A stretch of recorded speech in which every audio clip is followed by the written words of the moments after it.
नमस्कार, जय जोहार। मैं अरविंद कुमार, अतिरिक्त जिला एवं सत्र न्यायाधीश एफटीसी, बैकुंठपुर जिला कोरिया। आज आपके समक्ष छत्तीसगढ़ राज्य विधिक सेवा प्राधिकरण के निर्देशन में संचालित जन चेतना and attempt for public consciousness at large कार्यक्रम के संबंध में जानकारी साझा करने उपस्थित हुआ हूँ। इस कार्यक्रम के अंतर्गत हमें आवंटित विषय है child trafficking, menace and penal provisions and how to avail remedy against any instance of child trafficking। अर्थात बाल तस्करी के खतरे तथा कानून के अंतर्गत इससे संबंधित दंडात्मक एवं प्रक्रियात्मक क्या प्रावधान है, इसके संबंध में हम चर्चा करेंगे। संस्कृत के एक प्रसिद्ध श्लोक का भाग है जननी जन्मभूमिश्च स्वर्गादपि गरीयसी, अर्थात माता और मातृभूमि स्वर्ग से भी बढ़कर है। मातृभूमि अर्थात देश, हमारा देश, जहां हम पैदा हुए, पले बढ़े और जिसे आगे ले जाने की जिम्मेदारी हमारे कंधों पर इस दायित्व के साथ है कि हम अपने आने वाली पीढ़ी के लिए एक स्वच्छ एवं सुदृढ़ समाज एवं राष्ट्र की नींव तैयार करें। यह हमारी जिम्मेदारी है कि आने वाली पीढ़ी अर्थात बच्चे, जो कि देश के भविष्य हैं, के लिए अच्छा माहौल निर्मित हो। किंतु हमारे इस दायित्व निर्वहन में कुछ असामाजिक तत्व बाधक एवं दुश्मन हैं। देश के हितों के दुश्मन देश का भविष्य खराब करने एवं अपने निजी स्वार्थ हेतु हमारे बच्चों का भविष्य खराब कर देते हैं जब वे बाल दुर्व्यापार अर्थात चाइल्ड ट्रैफिकिंग जैसे गंभीर अपराध को अंजाम देते हैं। बाल दुर्व्यापार शब्द अपने आप में ही मोटे तौर पर अपने आप को परिभाषित करता है, जिससे हम आप सभी परिचित हैं। किंतु तकनीकी भाषा में भारतीय दंड संहिता की धारा 370 के अनुसार बच्चों को उनका शोषण करने के प्रयोजन से धमकियों का प्रयोग कर, बल या किसी अन्य प्रकार के प्रपीड़न का प्रयोग करके या व्यपहरण द्वारा या कपट का प्रयोग करके या प्रवंचना द्वारा या शक्ति का उपयोग करके या उत्प्रेरणा द्वारा माध्यमों से बच्चे की भर्ती करता है, गृहीत करता है, वह दुर्व्यापार अर्थात ट्रैफिकिंग का अपराध कारित करता है। ऐसे अपराधी वास्तव में एक गिरोह की तरह काम करते हैं, जो कि हमारे घर परिवार में मौजूद विपरीत परिस्थितियों का आकलन कर बच्चों को लालच देकर तथा कुछ परिस्थितियों में जबरन भी ऐसे अपराध को अंजाम देते हैं। ट्रैफिकर्स बच्चों के साथ छल करने के लिए नित्य प्रतिदिन एक नए तरीके अपनाते हैं। वे बच्चों को घर से दूर खींचते हैं और उन्हें निश्चित राशि के लिए बेच देते हैं या उन्हें श्रम, सेक्स या अन्य अवैध गतिविधियों जैसे भीख मांगने, अंग व्यापार आदि के लिए इस्तेमाल करते हैं। उन बच्चों को खुशी से दूर रखते हुए लगातार उन्हें प्रताड़ना झेलनी पड़ती है। बच्चों के दुर्व्यापार से सिर्फ वह बच्चा या उसका परिवार ही नहीं, बल्कि ऐसा कृत्य पूरे समाज एवं राष्ट्र के लिए खतरा है, क्योंकि हम इस संभावना से इनकार नहीं कर सकते कि वह बच्चा जिसका दुर्व्यापार हुआ भविष्य में अच्छी एवं ऊंची तालीम पाकर उच्च पदों को सुशोभित करते हुए राष्ट्र की प्रगति में अपना सक्रिय योगदान दे सकता था। अतः हम सबको, आपको, मुझे अपने आसपास के माहौल में सजग एवं सचेत रहना चाहिए तथा ऐसी किसी घटना की भनक लगने पर तत्काल संबंधित विभाग अर्थात महिला बाल विकास विभाग एवं पुलिस आदि को सूचित करना चाहिए। साथ ही हमें अपने घर में भी ऐसा माहौल रखना चाहिए जिससे बच्चों को घर में खुशनुमा माहौल मिले और वे बाहर के किसी प्रलोभन की ओर आकृष्ट न हों।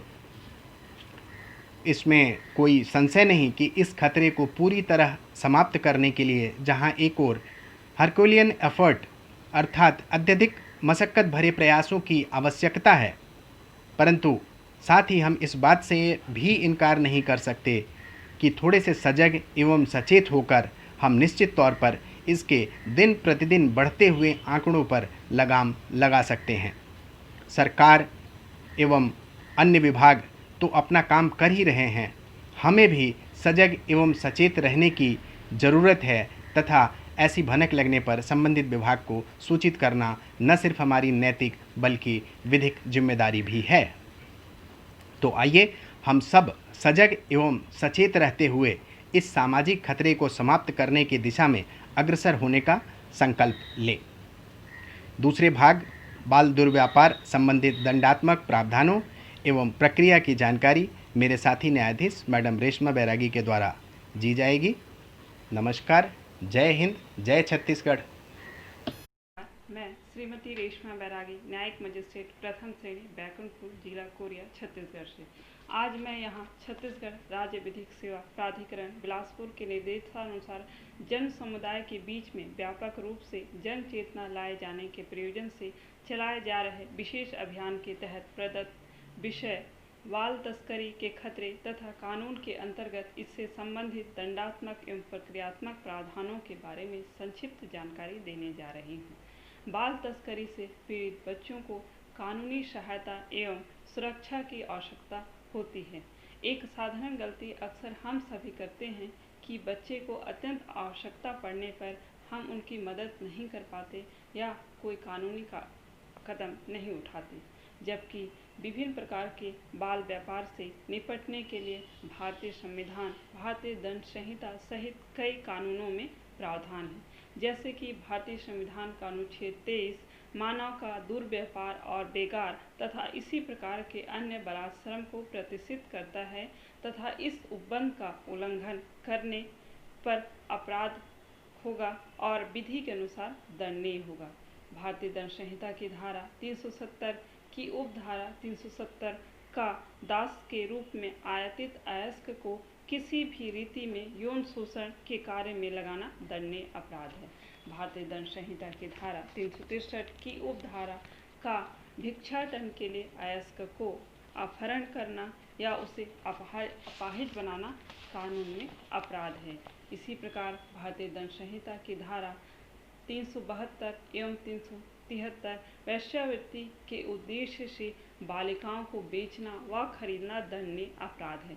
उपरोक्त वर्णित सभी धाराओं के अंतर्गत किए गए अपराध अत्यंत गंभीर प्रकृति के हैं, जिसका अंदाजा इसी बात से लगाया जाता है कि उपरोक्त धाराओं के अंतर्गत किए गए अपराध संज्ञेय, अजमानतीय, असमनीय और सत्र न्यायालय द्वारा विचारणीय हैं।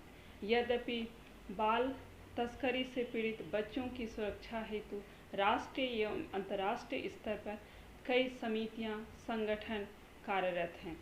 किशोर न्याय बालकों की देखरेख एवं संरक्षण अधिनियम 2015 के अंतर्गत बाल तस्करी से पीड़ित बच्चों की सुरक्षा, देखरेख, संरक्षण हेतु राज्य स्तर पर कई वैधानिक एवं संरचनात्मक इकाइयां बनाई गई हैं।